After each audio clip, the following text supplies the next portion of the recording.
Dinala sa Batangas ang bagong Pilipinas Serbisyo Fair kung saan nakinabang ang nasa 60,000 benepisyaryong Batanggenyo. Narito ang report ni Paul Hernandez. Mahabang pila na magpaparenew ng lisensya sa Professional Regulation Commission o PRC ang sinuong ni Teacher Ayela. So yung long weekend ko nagkaroon ng purpose, so nagpa-renew ako ng ID. Mag-TTS para sa PRC ID renewal. Hindi na rin pupunta si Ranel sa Santa Rosa, Laguna para kuhanin ang lisensya niya bilang arkitekto. Signifies my hard work po.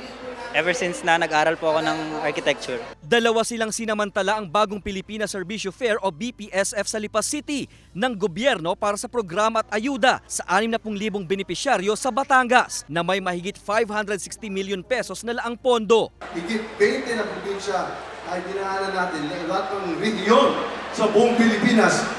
Binahanan natin at binaban natin lahat ng mga programa, lahat ng mga proyekto. 50 government agencies ang umalalay sa mga Batanggenyo sa 2 araw na programa. Ang Department of Agriculture Calabarzon na mahagi ng kalamansi seedlings. In 2 to 3 years, pangkinabangan na nila ito kasi ito ay grafted. So madali siyang i-propagate sa likod bahay, maliit na space. Murang gulay ang pinuntahan ng ilan sa Kadiwa Store. Libre na rin ang medical consultation, screening at laboratory. Maraming grupo mula sa iba-ibang sektor ang nabigyan ng financial assistance bilang parte ng BPSF na katuparan daw ng adhikaing maibaba sa mga mamamayan ng serbisyo ng pamahalaan. Kasama si Kel Ravaca, Paul Hernandez, Balitang Southern Tagalog.